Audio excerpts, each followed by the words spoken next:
मैं नीतीश कुमार मिश्रा। आज हम मौर्योत्तर काल के व्यापार वाणिज्य के विकास को देखेंगे। पिछली कक्षाओं में हमने अर्थव्यवस्था के विभिन्न पहलुओं पर चर्चा की थी। व्यापार वाणिज्य के विकास, व्यापार के विकास के पीछे कौन से उत्तरदायी तत्व थे? 200 ईसा पूर्व से 300 ईस्वी तक का काल व्यापार वाणिज्य के काल के रूप में जाना जाता है। यह काल विविध रूप से आंतरिक और विदेशी व्यापारिक गतिविधियों के लिए खासकर महत्वपूर्ण रही है। 45 ईसा पूर्व में हिप्पेलस द्वारा पश्चिमी एशिया से भारत तक का मानसून व्यापारिक मार्ग का खुलना एक ऐतिहासिक विकास था, जिसने व्यापार के लिए जहां एक नए मार्गों का भी पता चलता है, साथ ही साथ व्यापार करना भी काफ़ी सुलभ हो जाता है। यानी कौन से मार्ग में कब आना जाना आसान है, इसकी जानकारी हमें हिप्पेलस की खोज से मिल जाती है। यानी मौसम के आधार पर, वायु के प्रभाव के आधार की जानकारी हमें यह देता है। मौर्यों द्वारा भारतीय उपमहाद्वीप में व्यापार के प्रारंभ को विकास का एक महत्वपूर्ण कारक समझा जाता है। मौर्यों द्वारा स्थापित एक रूप प्रशासन व संचार प्रणाली में हुए विकास के कारण उपमहाद्वीप में एकता आई तथा व्यापार व वाणिज्य के विकास के लिए सहायक परिस्थितियां उत्पन्न हुई। बचत की कृषि विकसित हो गई थी। जनसंख्या के एक भाग शहरों में निवास करने लगे थे। कृषि उत्पाद व्यापार की वस्तु बन गया था, क्योंकि लोगों की अधिकतम संख्या शहरों में रहती थी, जो अपने खाने पीने के लिए स्वयं उत्पादन नहीं कर सकती थी। आगे हम देखते हैं कि बौद्ध धर्म और जैन धर्म के अनुयायियों की संख्या भी काफ़ी बढ़ गई थी, जिन्होंने संपत्ति के एकत्रीकरण व पुनः वितरण पर बल दिया। अब विभिन्न व्यवसायों में व्यापार का स्तर ऊंचा हो गया था। व्यापारी व बौद्ध संघों के बीच महत्वपूर्ण गहरा संबंध था। व्यापारिक मार्गों पर अनेक बौद्ध विहार स्थापित हुए थे। इन संयोजन में बौद्ध धर्म की सहायक भूमिका भी काफ़ी महत्वपूर्ण रही है। बौद्ध धर्म व बौद्ध भिक्षुओं को संरक्षण प्रदान करने वाले व्यापारी व मठ और उनको अनुदान देने वालों के बीच निकट संबंध था। इस संयोजन में सबसे महत्वपूर्ण बौद्ध धर्म में महायान का उदय होना हम देखते हैं। बुद्ध प्रतिमा की पूजा के कारण धार्मिक अनुष्ठानों के अनुपालन में वृद्धि हुई। मठों में अब लैंप जलाने के लिए तेल, खुशबू के लिए अगरबत्ती, भगवती स्तूपों के सज्जा के लिए रेशमी ध्वजों का आवश्यकता हुई। भिक्षुओं ने जैसे ही मठों में अस्थायी रूप से रहना आरंभ किया, उन्हें वस्त्रों की आवश्यकता हुई। उन्होंने अब अपनी भूमि व संपत्ति रखना शुरू कर दिया था तथा अब वे भोजन व अपनी अन्य आवश्यकताओं के लिए दान पर आश्रित नहीं रह गए थे। इसलिए धीरे धीरे इस समय के भिक्षु वस्तुओं के प्रमुख उपभोक्ता बन गए थे। शहरी केंद्रों का विस्तार भी आंतरिक और बाह्य व्यापार को प्रगति देने में भूमिका निभाता है। शहरी केंद्रों के विस्तार में विलासी मंसूबों के अस्तित्व के लिए उपभोक्ताओं के एक नए वर्ग का जन्म हम देखते हैं। बाहरी देशों से भी भारतीय वस्तुओं की मांग बढ़ रही थी। इस समय जिन दो साम्राज्य का उदय हुआ था, वे थे पश्चिम में रोमन साम्राज्य व चीन में हन साम्राज्य। रोमन साम्राज्य के अंदर मसाले, सुगंधित लकड़ी की भारी मांग थी। साथ ही साथ उत्तरी इन साम्राज्यों के शासकों ने व्यापारियों के प्रति उत्साहवर्धक नीति अपनाई। परिणाम स्वरूप भारत, मध्य एशिया व चीन के बीच व्यापार समझौते में वृद्धि हुई।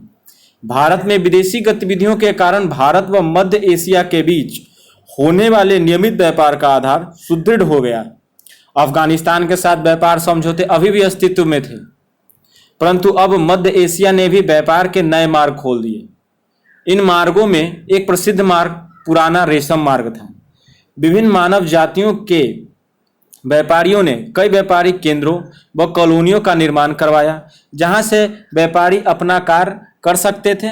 इस तरह के स्थानों के उदाहरण मकरकंद, खोतान, मीरन इत्यादि स्थान रहे हैं। मशकंद कुषाण उस रेशम मार्ग पर नियंत्रण रखते थे, जो कि चीन से आरंभ होकर मध्य एशिया, अफगानिस्तान, पश्चिमी एशिया से होकर गुजरता था। कुषाणों के लिए ये मार्ग अधिक आय का साधन थे। उन्होंने व्यापारियों से शुल्क उगाए हैं। भारत को मध्य एशिया के अरावली पर्वतों के स्वर्ण की अधिक अच्छी मात्रा प्राप्त होती थी। मध्य एशिया से सोना रोमन साम्राज्य के साथ हुए व्यापार से प्राप्त होता था और इसमें भारत का पलड़ा काफ़ी भारी था। व्यापार की संरचना, विदेशी व्यापार की संरचना। आर्थिक दृष्टिकोण से विदेश व्यापार इस काल के अर्थव्यवस्था के लिए विशेष महत्वपूर्ण पहलू है। रोमन साम्राज्य के साथ विशेष रूप से व्यापार होता था। भारत रोम व्यापार मुख्यतः भोग विलासिता वस्तुओं से संबंधित था। इसमें रोजमर्रा से संबंधित वस्तुओं का विशेष योगदान नहीं था। इस व्यापार की शुरुआत प्रायद्वीपीय भारत से होती है और इस व्यापार का अधिक प्रभाव भी प्रायद्वीपीय भारत पर ही दिखता है। भारत रोम व्यापार दो प्रकार का था। एक था प्रादेशिक व्यापार। इसके अंतर्गत भारतीय वस्तुओं का प्रत्यक्ष तौर पर रोम भेजा जाता था। प्रमुख निर्यात की वस्तुएं थी मसाले, विशेष रूप से काली मिर्च जिसे यवन प्रिया भी कहा जाता है, सूती वस्त्र, मलमल, मोतियां और कीमती पत्थर आदि आदि। व्यापार का दूसरा प्रकार था पारगमन व्यापार। इस व्यापार में भारत की भूमिका एक एजेंट की भूमिका के रूप में होती थी। यह व्यापार रेशम से जुड़ा था। चीन से रेशम प्राप्त कर रोम को भेजा जाना। रेशम को भारत के कोरोमंडल तट पर लाया जाता था, यहाँ से मालवा तट पर लाया जाता था, तत्पश्चात रोम को यह निर्यात कर दिया जाता था। इससे भारत को लाभ होता था।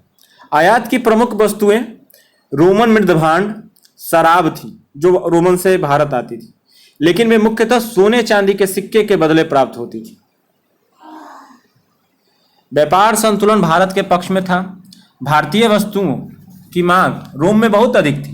प्लिनी ने उल्लेख ही किया है से पता चल जाता है, और भारी मात्रा में सोने के निर्गमन रोम से हो रहा है, ऐसा प्लिनी ने कहा था। विदेशी व्यापार का दूसरा पहलू दक्षिणी पूर्वी एशिया, मालवा, जावा, सुमात्रा, कंबोडिया के साथ व्यापार था। संस्कृत साहित्य में स्वर्ण भूमि बर्मा को कहा गया है, स्वर्ण द्वीप इंडोनेशिया को कहा गया है। यह उल्लेख है कि इस क्षेत्रों में भारत के साथ इनका व्यापारिक संबंध था। विदेश व्यापार का तीसरा पहलू चीन, पश्चिमी एशिया के क्षेत्रों के साथ व्यापारिक संबंध था। उत्तरी पश्चिमी भारत क्षेत्र में विदेशी शासक वर्ग की उपस्थिति से इन व्यापारिक संबंधों को बल मिलता है। इसका एक अन्य पक्ष भी विभिन्न बंदरगाहों का विकास और इनके साथ बंदरगाह क्षेत्रों तथा आंतरिक क्षेत्रों के साथ विनिमय संबंध का भी विकास है। तट के महत्वपूर्ण बंदरगाह ताम्रलिप्ति, अरिकामेडु, मछलीपत्तनम तथा पश्चिमी तट के बंदरगाह भरूच, सोपारिक, मुजरिस है। व्यापार की संरचना। आंतरिक व्यापार साहित्यिक स्रोतों, मिलिंद पन्हों, जातक कथाओं व्यापार तंत्र के संगठन की सूचनाएं प्रदान करते हैं और इनका अनुमोदन पुरातात्विक साक्ष्य जैसे कि सिक्के, मोहर, मुद्रांकन से होता है। हम आंतरिक व्यापार पर चर्चा कर रहे हैं अभी। इसकी जानकारी में साहित्यिक स्रोत मिलिंद पन्हों, जातक कथाओं से मिल जाती है। इन साहित्यिक संदर्भों के साथ ही मोहरें, मुद्रा, सिक्के इसके प्रमाण हैं। व्यापार आंतरिक हो रहे थे, इसके प्रमाण देते हैं। मोहरें विविध प्रकार के पदार्थों जैसे कि पत्थर के बनते थे, हाथी दांत के बनते थे, तांबा के बनते थे। इनका प्रयोग पहचान चिन्हों के लिए किया जाता था, वस्तुओं को सुरक्षित रखने के लिए किया जाता था। वस्तुओं को रस्सी, सुतली से कसकर बांधा जाता था और गांठ पर गीली मिट्टी लगा दी जाती थी और उसके बाद सील से इसे मुहर बंद कर दिया जाता था। उसके पश्चात मिट्टी को या तो परोक्ष गर्मी देकर अन्यथा धूप में सुखाया जाता था। उत्तर भारत के पुरातात्विक स्थलों से हमें मिट्टी की मुहर, जिनके पीछे सुतली का निशान होता है, अधिकतम मात्रा में पाई गई है। सिक्का पद्धति व्यापार विनिमय का एक अच्छा सूचक है। मौर्य काल में तांबे के बने ढले हुए सिक्के हम देखते हैं, चांदी के छेद वाले सिक्का देखते हैं जिसे कासारपन कहा गया है। मौर्य काल के पश्चात टकसालाओं में बनने वाले सिक्कों के टंकन की विधि, संख्या, प्रकार तेजी से वृद्धि हुई। सिक्कों पर अभिलेखों की शुरुआत हुई। सिक्कों के ढालने और टंकन के नए नए तकनीकों का आगमन हुआ।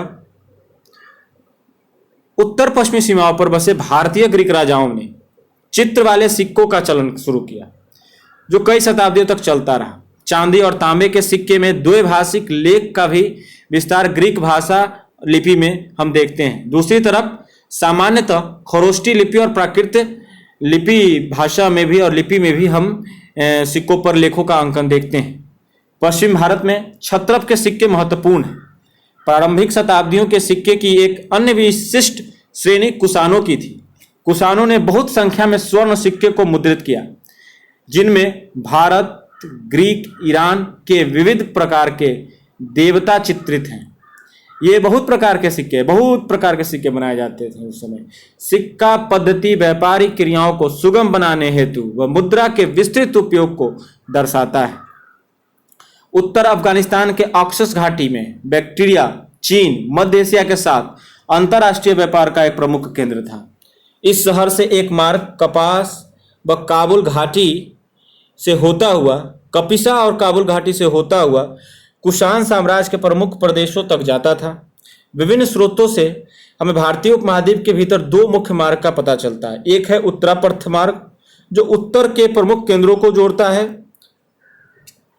जबकि दूसरा दक्षिणापथ मार्ग जो भारतीय उपमहाद्वीप के केंद्रों के यानी भारतीय प्रायद्वीप के केंद्रों को जोड़ता है।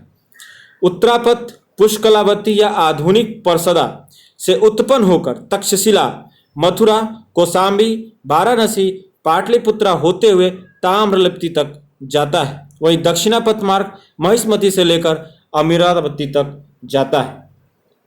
मथुरा से एक मार्ग सिंध के पश्चिमी तरफ निकलता था और इस मार्ग के द्वारा घोरे को उत्तर की ओर लाया जाता था।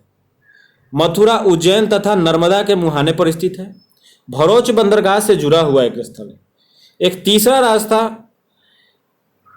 सिंधु नदी के समानांतर चलता था। नदी के मुहाने पर तक्षशिला से पाटला को जोड़ता था इंदु नदी। यहाँ विशेष पहलू यह है कि सभी प्रमुख मार्ग गंगा नहर का अनुगम करते थे और ऐसे कई सारे संदर्भ उपलब्ध हैं जो नदी के नाव के सहारे वस्तुओं को ले आने का वर्णन करते हैं। व्यापारिक केंद्रों और शहरों का विकास एक सहवर्ती विकास है। साहित्यिक साक्ष्यों और पुरातात्विक उत्खनन कई संपन्न केंद्रों के संदर्भ में हमें प्राप्त होते हैं, जैसे मथुरा के बारे में, कौशाम्बी के बारे में, अहिर छत्र, वैशाली, ताम्लुक के बारे में हमें एक विकसित शहरी व्यापारिक केंद्रों का प्रमाण मिलता है। आर्थिक जीवन का एक महत्वपूर्ण घटक संघ है।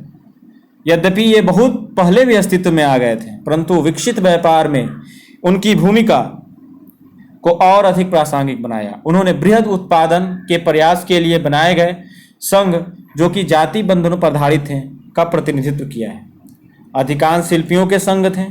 कुछ महत्वपूर्ण शिल्पी संघ थे जैसे कुम्हार, बढ़ई, धातुकार आदि। उन्होंने उत्पादन को संगठित किया, तैयार उत्पादों की गुणवत्ता को निर्धारित किया, कीमतें निर्धारित की, बैंकों के समान कार्य किया तथा तकनीकी शिक्षा प्रदान की। व्यापार के विकास का प्रभाव। व्यापार संतुलन के पक्ष में होने से यानी भारत के पक्ष में होने से भारत की आर्थिक स्थिति मजबूत हो गई। रोम और मध्य एशिया से भारी मात्रा में सोने की प्राप्ति होती थी। विनिमय संबंधों का विकास बाह्य क्षेत्रों एवं भारतीय क्षेत्रों, बंदरगाह, आंतरिक क्षेत्र आदि सभी तक हुआ था। व्यापारिक संबंधों के विकास से तकनीकी का भी विकास हुआ था। इस संबंध में सीसा उद्योग विशेष रूप से महत्वपूर्ण उल्लेखनीय है। सिक्का निर्माण तकनीक के विकास में रोम का स्पष्ट प्रभाव हम देखते हैं। कुषाणों के दिनार प्रकार के सोने के सिक्के रोम का स्पष्टता अनुकरण करते हुए देखे जा सकते हैं। संबंधों के विस्तार से नए प्रकार के विचारों का प्रवेश होता है। इस संदर्भ में गांधार कला के उद्भव को ग्रीक एवं रोमन वासियों के विचारों से जोड़ा जा सकता है। व्यापार वाणिज्य के विकास का प्रभाव धर्म पर भी पड़ता है। बौद्ध धर्म के विस्तार, शैव धर्म का विस्तार, बौद्ध मठों के जीवन में परिवर्तन, इन सब प्रभावों के अंतर्गत समझा जा सकता है। व्यापारिक संबंधों के विकास में बृहत्तर भारत की स्थापना को समझा जा सकता है। दक्षिण पूर्वी एशियाई क्षेत्रों में भारतीय सांस्कृतिक तत्वों का प्रवेश, संस्कृति का उद्भव इनकी ओर संकेत करता है। व्यापार के प्रभाव को शहरों के विकास के अंतर्गत भी देखा जा सकता है। व्यापार का प्रभाव भाषा पर भी पड़ता है, साहित्य पर भी पड़ता है। नए नए प्रकार के शब्दों का उपयोग, प्रचलन हम देखते हैं। नए नए प्रकार के साहित्यों का आगमन देखते हैं। 200 ईसा पूर्व से 300 ईसा पूर्व का काल व्यापार का विकास अर्थव्यवस्था से संबंध स्थिति को स्थापित करता है। इसके अंतर्गत शिल्प के विकास से उत्पादन को प्रोत्साहन मिलता है। कुछ सीमाओं तक इसे आर्थिक एकीकरण इत्यादि के रूप में समझा जा सकता है। आज हमने व्यापार वाणिज्य के विकास मोड़ोत्तर काल में आंतरिक व्यापार पर, बाह्य व्यापारों पर, व्यापार के विभिन्न प्रभावों पर, समाज के भाषा पर, साहित्य पर, अर्थव्यवस्था पर किस प्रकार के प्रभाव पड़े उस पर हमने चर्चा किया है। धन्यवाद।